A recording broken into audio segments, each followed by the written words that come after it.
Hi అండి. ఫంక్షన్స్‌లో ఎక్కువగా ప్రిఫర్ చేసే మన గుంటూరు స్పెషల్ మాల్పూరి. ఎలా చేయాలో చూసేద్దాం రండి.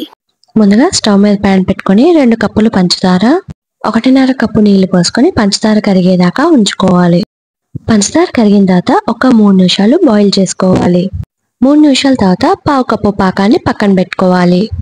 ముందుగా బౌల్లో 2 కప్పుల గోధుమ పిండి, అరకప్పు మైదా పిండి, ముందుగా తీసుకొని పక్కన పెట్టుకున్న పావు కప్పు పాకం కూడా పోసుకొని 2 నుంచి 2:30 కప్పులు నీళ్లు పోసుకుంటూ ఎక్కడా ఉండలనేది లేకుండా బాగా కలుపుకోవాలి. ఒకేసారి నీళ్లు పోసుకోవడం వల్ల మనకి ఉండలనేది ఎక్కువగా ఉంటాయి. పిండి అనేది ఇక్కడ చూపిస్తున్న టెక్స్చర్లో ఉండాలి.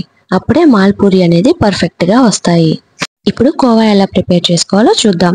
ముందు రెడీమేడ్ కోవా ఎలా మిక్స్ చేసుకోవాలో చూద్దాం. నేను ఇక్కడ 200 గ్రామ్స్ రెడీమేడ్ కోవా తీసుకున్నాను. అందులో మనం తినే స్వీట్నెస్ని బట్టి షుగర్ అనేది అడ్జస్ట్ చేసుకోవాలి. నేను ఇక్కడ 2 స్పూన్స్ తీసుకున్నాను. నాకు ఇది కరెక్ట్గా సరిపోయింది. దీనిలో కొంచెం కొంచెం పాలు పోసుకుంటూ కలుపుకోవాలి. కోవా అనేది మరీ జారుగా ఉండకూడదు. ఇక్కడ చూపిస్తున్న కన్సిస్టెన్సీలో ఉంటే సరిపోతుంది. నెక్స్ట్ మనము ఇంట్లో కోవా ఎలా ప్రిపేర్ చేసుకోవాలో చూద్దాం. స్టవ్ మీద ప్యాన్ పెట్టుకొని 200 ml పాలు పోసుకొని పొంగు వచ్చేదాకా ఉంచుకోవాలి. ఈ విధంగా పొంగు రావటం స్టార్ట్ అయిన తర్వాత కప్పున్నర మిల్క్ పౌడర్ని కొంచెం కొంచెం వేసుకుంటూ కలుపుకుంటూ ఉండాలి. ఉండలు అనేది అస్సలు కట్టకూడదు. మొత్తం వేసుకున్న తర్వాత చిక్కబడేదాకా ఉంచుకోవాలి. కోవాలో 2 టేబుల్ స్పూన్స్ పంచదార వేసుకోవాలి. మనం తీసుకునే పాల పౌడర్ని బట్టి మనం స్వీట్ అనేది అడ్జస్ట్ చేసుకోవాలి. ఈ విధంగా చిక్కబడిన తర్వాత స్టవ్ ఆఫ్ చేసుకొని పక్కన పెట్టుకోవాలి. పక్కన పెట్టుకున్న పాకంలో కొంచెం ఇలాచీ పౌడర్ వేసుకొని కలుపుకోవాలి. స్టవ్ మీద ప్యాన్ పెట్టుకొని పూరీలు మునగడానికి సరిపడా ఆయిల్ పోసుకోవాలి. ఆయిల్ హీట్ అయిన తర్వాత ముందుగా మనం కలుపుకున్న పిండిని గుంట గంటెతో ఒకే చోట పోసుకోవాలి. ఇక్కడ నేను మీకు ఒక చిన్న సీక్రెట్ చెప్తాను.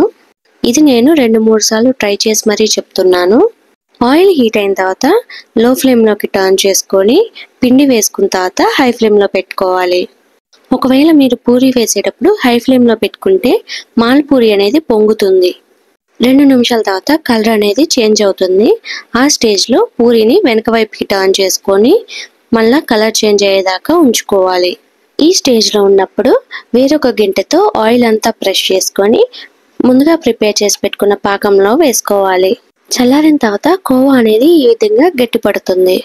అప్పుడు మనకి తగినంత పాలు పోసుకొని కలుపుకోవాలి. ఈ కన్సిస్టెన్సీలో కలుపుకొని పక్కన పెట్టుకోవాలి. 2-3 నిమిషాలు పాకంలో ఉంచుకున్న మాల్పూరిని తీసుకొని ముందుగా ప్రిపేర్ చేసుకున్న కోవాని పెట్టుకొని సర్వ్ చేసుకోవాలి. అంతే అండి, మన గుంటూరు స్పెషల్ మాల్పూరి రెడీ. ఖచ్చితంగా మీరు ట్రై చేసి మీకు ఎలా కుదిరిందో కామెంట్ చేయండి. అలా చూసి వెళ్ళిపోకుండా మన ఛానల్ని సబ్స్క్రైబ్ చేసుకుంటారు కదా.